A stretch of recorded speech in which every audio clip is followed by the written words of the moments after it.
రోజు ఎపిసోడ్ నిఖిల్ కేమో super plus episode, ప్రేరణకేమో సూపర్ మైనస్ ఎపిసోడ్ అవబోతుంది. ఓ రేంజ్ అబ్బా. సీత అసలు ప్రేరణ మాస్క్ ని తీసి ఇసిరి పాడేసింది. ఒక్క మాస్క్ కాదు 100 మాస్కుల్ని ప్రేక్షకుల దృష్టిలో అడ్డంగా బుక్ చేసేసింది. ఆడియన్స్ దృష్టిలోనే అడ్డంగా, ఆడియన్స్ కలగా అడ్డంగా దొరికిపోయింది అనమాట ఈ రోజు ప్రేరణ. మామూలుగా కాదు, అడ్డంగా దొరికిపోయింది. ఎలా దొరికిపోయిందో చెప్తా వినండి. ఇప్పుడు ఎవిక్షన్ షీల్డ్ ఇచ్చినప్పుడు ఫస్ట్ ఓటు రోహిణికి వేసిందా, సెకండ్ ఓటు ఏమో నబీల్కి వేసిందా? నాగార్జున గారు అలా ఎందుకు వేసావంటే నాకు తనకి సపోర్ట్ చేయాలని ఉంది, నాకు తినికి సపోర్ట్ చేయాలని ఉంది. అందుకు ఫస్ట్ ఓటు అక్కడ వేసా, సెకండ్ ఓటు ఇక్కడ వేసా. అసలు ఇవన్నీ అబద్ధము. జస్ట్ రోహిణికి ఎవిక్షన్ షీల్డ్ ఇవ్వడమే తనకి ఇష్టం లేదు. ఇస్తే ఎక్కడ నామినేషన్స్ నుంచి సేవ్ అయిపోయి ఆ వారం ఎవిక్ట్ అవ్వకుండా సేవ్ అయిపోతుంది అన్న ఉద్దేశంతోనే ఈ అమ్మాయి బిహేవ్ చేసింది. అది క్లియర్. కానీ ఈ విషయం నాలాంటి వాళ్ళు చెప్తే నేనేదో ప్రేరణ అంటే నచ్చగా చెప్పాను అని అంటారు. ఈ రోజు అడ్డంగా దొరికిపోయింది ప్రేరణ. మామూలుగా కాదు, అడ్డంగా ఆడియన్స్ ముందు బుక్ చేసేసింది సీత. ఓ రేంజ్ అనమాట. సో ఇక్కడ సీత ఏమని అడుగుతుందంటే, వరుసగా మాట్లాడుకుంటూ వద్దాం, నువ్వు అట్టర్ ఫెయిల్యూర్ అయిపోయావు. ఏదైతే చీఫ్ గా మెగా చీఫ్ గా నువ్వు అట్టర్ ఫెయిల్యూర్ అయిపోయావు. సీతాఫల్ ఇష్యూకి అంత ఇష్యూ చేయాల్సిన అవసరం లేదు. మళ్ళీ దానికోసం సిగ్గు లేదా అన్న వర్డ్స్ యూజ్ చేయడం, అవినాష్ నేమో వర్స్ట్ ఫెయిలో అన్నావు. నీ గ్రాఫ్ ఇలాగా ఎక్స్ట్రీమ్లీ డౌన్ అయిపోయింది నీ బిహేవియర్ వల్ల. మీ హస్బెండ్ వచ్చి చెప్పిన తర్వాత కూడా మారలేదు. మళ్ళీ వెంటనే దోశ విషయంలో ఇష్యూ చేశావు. నీకు హెల్ప్ చేసి నిన్ను చీప్ చేశారు, కానీ నీ హెల్ప్ చేసిన వాళ్ళకే నువ్వు రివర్స్ అయ్యావు. వాళ్ళకే హెల్ప్ఫుల్ గా లేకపోతే ఎలాగా? నువ్వు ఒక డిక్టేటర్ గా పనిచేసావు, చేసావు ఆ వీక్ అంతా అని చెప్పేసి సీత అన్నది. ఆ తర్వాత షీల్డ్ నువ్వు నబీల్కి ఇవ్వడం అస్సలు సెన్స్ అనిపించలేదు. నువ్వు జస్ట్ ఏదో నామకే వస్తే చేశానన్న పేరుకి మాత్రమే రోహిణికి హెల్ప్ చేసావు. నువ్వు నిజాయితీగా రోహిణికి హెల్ప్ చేయాలని ఉంటే నువ్వు ఖచ్చితంగా సెకండ్ ఓట్ ఇటు వేసావు అంటే అప్పుడు అంటది, నేను ఓపెన్ హార్టెడ్లీ సపోర్ట్ చేశాను. ఫస్ట్ ఓట్ చాలా గ్రాటిట్యూడ్ కోసమే వేశాను, సెకండ్ ఓట్ ఏమో నాకు నబీల్కి ఇవ్వాలని అనిపించింది, అందుకు అక్కడ కూడా గ్రాటిట్యూడ్ చూపిద్దాం అనుకున్నా, అందుకు నేను నబీల్కి కూడా వేశాను అన్నది అని కాసేపు డిఫెండ్ చేసుకుంటే, కానీ అలా చేయడం వల్ల నువ్వు ముందు వేసిన ఓటు వేస్ట్ కదా, నీది జస్ట్ నామకే వస్తే నా హెల్ప్ అయింది కదా నువ్వు రోహిణికి చేసింది అంటే, యాక్చువల్గా నేను ఆ ఓటు కూడా నబీల్కే వేసేదాన్ని. ఇలాగ అడ్డంగా మామూలుగా కాదు, భయంకరంగా దొరికిపోయింది అనమాట ఆడియన్స్ కి. యాక్చువల్ గా నేను ఆ ఓటు కూడా నేను నబీల్కే వేసేదాన్ని, కానీ రోహిణి ఇది ఎలా దొరికిపోయిందంటే, రోహిణి అంటది, కాదు ప్రేరణ నేను నిన్ను అడిగాను కదా డిజర్వ్ లో నాకు ఛాన్స్ వస్తే ఇమ్మని అని అన్నది. ఇక్కడ దొరికిపోయింది, భయంకరంగా దొరికిపోయింది అనమాట. అంటది యాక్చువల్ గా రోహిణి నన్ను హెల్ప్ చేయమని అడిగింది డిజర్వ్ లో, అందుకే ఆ ఒక్క ఓటు వేశాను. ఒకవేళ రోహిణి అడగకపోతే నేను ఆ ఓటు కూడా నబీల్ వేసావు దాన్ని అంటే. ఇంకా సీత షాక్ అనమాట. షాక్ అయ్యి, ఏంటి అంటే నువ్వు గ్రాటిట్యూడ్ కోసం చేయలేదా, రోహిణి అడిగినందుకు చేసావంటే, రోహిణి అడిగినందుకే చేశాను అంటే. ఇంకా సీత అంటది, ఇది ఇంకా నాకైతే ఇది ఇంకా హట్టింగ్ అనిపిస్తుంది. నువ్వు గ్రాటిట్యూడ్ కోసం చేసావు, ఆ ఒక్క ఓటైనా నువ్వు గ్రాటిట్యూడ్ కోసం వేసావు అని ఇన్ని రోజులు అనుకున్నాం మేము. ఇప్పుడేమో నువ్వు అది గ్రాటిట్యూడ్ కోసం కాదు, జస్ట్ తను అడిగింది కాబట్టి వేశాను అని అంటున్నావు, లేకపోతే ఆ ఒక్క ఓటు కూడా వేయను అంటున్నావు. ఇది ఇంకా హట్టింగ్ గా ఉందంటది అనమాట. అడ్డంగా దొరికిపోయింది. ఇన్ని రోజులునేమో నేను గ్రాటిట్యూడ్ కోసం అక్కడ ఆల్రెడీ ఒక ఓటు వేసాను, నా గ్రాటిట్యూడ్ అయిపోయింది, సెకండ్ ఓటు అక్కడ వేసుకున్నాను అని ఇప్పుడు బయట పెట్టింది. రోహిణి అంట హెల్ప్ చేయమని అడిగిందంట, అందుకు ఆ ఒక ఓటు వేసిందంట. సో ఇక్కడ క్లియర్ గా అంటే నీ గ్రాటిట్యూడ్ కోసం చేయలేదంటే, లేదు అడిగినందుకే చేశాను అని చెప్తుంది. ఇక్కడ మాత్రం ఇంకా హట్టింగ్ గా ఉంది నువ్వు ఈ మాట అంటే అని చెప్పేసి అంటదనమాట. అస్సలు ఓ రేంజ్ అయినా కూడా అసలు ఈ అమ్మాయి ఉన్నది చూడు. అప్పుడు అంటది సీత ఒక మాట అంటది, అదేంటి నువ్వు గ్రాటిట్యూడ్ ఇప్పుడు సీత తను నీకు మళ్ళీ అంటది, నేనేమి గ్రాటిట్యూడ్ కాదు, ఇప్పుడు సూట్ కేసు షీల్డ్ ఒకటి కాదు కదా అంటుంది. సూట్ కేసు షీల్డ్ ఒకటి కాదు కదా, గ్రాటిట్యూడ్ ఏం చూపించాలి అంటే సీత అంటది, సూట్ కేసు షీల్డ్ ఒకటి కాదా, 1 minute, సూట్ కేసు షీల్డ్ ఒకటి కాదా, అసలు నీకు సూట్ కేసు ఇవ్వకపోతే నువ్వు అసలు కంటెండర్ ఎలా అయ్యేదానివి, మెగా చీఫ్ ఎలా అయ్యేదానివి, నువ్వు వెళ్ళింది కూడా ఇలా సపోర్ట్ తోనే కదా వెళ్ళావు, నువ్వు హెల్ప్ చేయడం వల్లే కదా నీకు ఒక పవర్ వచ్చింది. నీకు పవర్ వచ్చినప్పుడు ఆ పవర్ తన గ్రాటిట్యూడ్ చూపించాలి కదా, మళ్ళీ సూట్ కేసు షీల్డ్ ఒకటి కాదంటున్నావు, అసలు నీకు ఆ షీల్డ్ కి ఓటేసే పవర్ వచ్చిందే రోహిణి వల్ల కదా అంటే, అడగగానే ఇవ్వాలని రూల్ ఉందా అంటుంది. అడగగానే ఇవ్వాలని రూల్ ఉందా అంటే డిజర్వింగ్ అన్డిజర్వింగ్ లో ఛాన్స్ వస్తే నాకు హెల్ప్ చేయని అన్నది కదా రోహిణి. అలా అడగగానే ఇవ్వాలని రూల్ ఉందా, నేను నబీల్కి ఇవ్వాలనుకుంటున్నా, నబీల్ డిజర్వింగ్ కాబట్టి అని అంటుంది. అంటే మరి రోహిణి డిజర్వింగ్ కాదా అంటే నో, రోహిణి కంటే నబీల్ డిజర్వింగ్ కాబట్టి ఇచ్చాను అంటుంది. అస్సలు మామూలుగా కాదు, అడ్డంగా దొరికిపోయింది అనమాట ఇక్కడ. అంటది ఓకే అర్థమైందిలే, అంటే నాకు ఇవ్వాలని, అంటే నీకు రోహిణికి అసలు మామూలుగా కాదు, పాయింట్ మీద పాయింట్ ఇరికించింది అనమాట. అంటే నీకు రోహిణికి ఇవ్వాలని లేదా అంటే నాకు రోహిణికి ఇవ్వాలని లేదు, నాకు నబీల్కే ఇవ్వాలని ఉంది అంటే వెంటనే సీత అంటది రోహిణి గారు అర్థమైంది కదా, మీకు ఇవ్వాలని లేదంట, అర్థమైంది కదా, సో నాకు కూడా క్లారిటీ వచ్చింది అంటది. ఇలా వాళ్ళ నామినేషన్ ఫినిష్ అయిందనమాట. అడ్డంగా భయంకరంగా దారుణంగా బుక్ చేసింది. ఉన్న మాస్కులన్నీ పీక్ అవతల పడేసింది. ఏముందలే కానీ నెక్స్ట్ డేనే కాసేపట్లోనే తెచ్చుకుని మళ్ళీ పెట్టుకుంటది. బట్ సీత మాత్రం ఓ రేంజ్ లో ఎక్స్పోజ్ చేసి పడేసింది ప్రేరణని. ఇప్పుడు నెక్స్ట్ నైనిక దగ్గరికి వద్దాం. నైనిక నబీల్ని ఎక్స్పోజ్ చేసింది.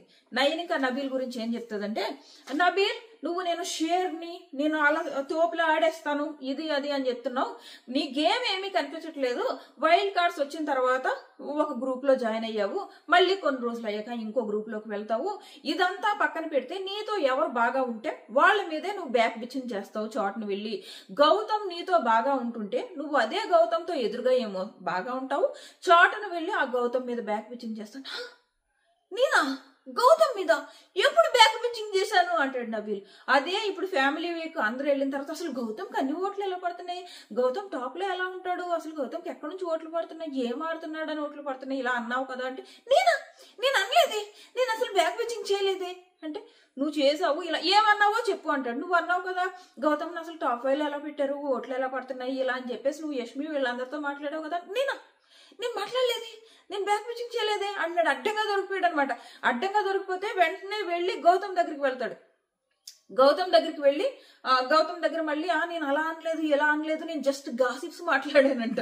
అక్కడికి వెళ్ళి గౌతమ్ నేను బ్యాక్ బిచ్చింగ్ ఏం చేయలేదు, జస్ట్ ఏదో అలా గాసిప్స్ మాట్లాడుకున్నానంట. నబీల్లో అతి పెద్ద మైనస్ ఏంటంటే బ్యాక్ బిచ్చింగే. బ్యాక్ బిచ్చింగ్ ఒకటి, రెండు డబ్బా రాయిలాగా ఒక్కటి ఎంత హెల్ప్ చేసాడా మొత్తం ఊరంతా చాటింపేస్తాడు. ఈ రకంగా ఒకవైపు నుంచి ఏమో సీత ఏమో ప్రేరణని ఎక్స్పోజ్ చేసింది. ఇంకా నబీల్ని ఎక్స్పోజ్ ఏముంది, నబీల్ గురించి మనకి తెలిసిందే, గౌతమ్ దగ్గర ఎక్స్పోజ్ చేసింది. యాక్చువల్ గా ఇది కరెక్ట్. నబీల్ని ఎక్స్పోజ్ ఎవరి దగ్గర చేసిందంటే మన దగ్గర కాదు, మనకు ఆల్రెడీ నబీల్ గురించి తెలుసు. ఆ ప్రేరణ ఏదైతే మాస్క్ వేసుకుని ఇన్ని రోజులు అబద్ధాలు ఆడిందో ఆ అబద్ధాలని ఆడియన్స్ ముందు పీకి నిజం చెప్పించింది ప్రేరణతో. సో ఆ రకంగా ఆడియన్స్ ముందు ప్రేరణని ఎక్స్పోజ్ చేసింది సీత. నైనిక ఏమో గౌతమ్ ముందు నబీల్ని ఎక్స్పోజ్ చేసింది అనమాట. సీత వెళ్ళిపోతుంది అనమాట. సీత వెళ్ళిపోయిన తర్వాత కూర్చుంటది. కూర్చున్న తర్వాత తనేమి రిగ్రెట్స్ ఏం ఫీల్ అవ్వదు ఇలాగా రోహిణి విషయంలో అన్నందుకు. ఎందుకంటే రోహిణి ఎలాగో పట్టించుకోదులే, ఇద్దరం ఒకే బెడ్ మేట్స్ కదా, ఏదో చెప్పేయచ్చులే అని అనుకున్నదేమో. నిజంగా పాపం రోహిణి ఎంత మంచి అమ్మాయి అంటే, ఈ తిను ఎంత చేసిందా, నాకేం గ్రాటిట్యూడ్ లేదు, అలాగే తను డిజర్వ్ కాదు, నేను ఇవ్వాలని అనుకోవట్లేదు అని అంత ఓపెన్ గా చెప్పిన తర్వాత కూడా రోహిణి అంటుంది, అమ్మా నువ్వు నెగిటివ్ అవుతావు. పడుకున్న తర్వాత చెప్తుంది అనమాట రోహిణితో. రోహిణి తనతో అంటుంది, నువ్వు ఆ రోజు అసలు ఒక్క ఓటైనా నాకు వేసి మంచి పని చేసావు, లేదంటే నీకు గ్రాటిట్యూడ్ లేదన్న విషయం ఆడియన్స్ కి తెలిసిపోయి నీకు చాలా నెగిటివ్ అయ్యేది అని చెప్పేసి మంచిగా చెప్తుంది. ఆ అమ్మాయి పాపం అసలు పట్టించుకోవట్లేదు. ప్రేరణ అలా చేసినా గానీ పట్టించుకోకుండా, నువ్వు ఆ రోజు నాకు ఒక ఓటేసి మంచి పని చేసావు, లేదంటే ఆడియన్స్ లోకి నీకు గ్రాటిట్యూడ్ లేదు అని వెళ్ళేది ఆడియన్స్ లోకి అని చెప్తుంది. అబ్బాయి ఈ అమ్మాయి చూడు, ఈ అమ్మాయికి చెడు చేసిన అమ్మాయి కూడా ఇంత బాగా చెప్తుంది ఏంటి రోహిణి అని అనిపించింది. ఎవరికైనా కోపం వస్తుంది కదా, ఆ ఒక్క ఓటు కూడా తను ఏదో అడిగినందుకు వేసాను కానీ, లేకపోతే నేను ఆ ఒక్క ఓటు అయినా అడిగినంత మాత్రాన వేసేయాలా అని అన్నది కదా. ఇలాంటివి ఎవరికైనా బాధేస్తుంది. ఈవెన్ సీత వెళ్ళిపోయిన తర్వాత తేజ అంటాడనమాట ప్రేరణతో, అది చాలా తప్పమ్మా, గ్రాటిట్యూడ్ లేదు అని అనడం. నీకు సూట్ కేసు ఇచ్చింది కదా, ఆ సూట్ కేసు నాకు కూడా ఇవ్వచ్చు, ఎందుకంటే నేను కూడా చీఫ్ అవ్వలేదు, మెగా చీఫ్ అవ్వలేదు, తను నాకు కూడా ఇవ్వచ్చు. కానీ నీకెందుకు ఇచ్చింది, నువ్వు ఫస్ట్ నుంచి చీఫ్ అవ్వాలని అనుకుంటున్నావని ఒక మంచితనంతో ఇచ్చిందమ్మా.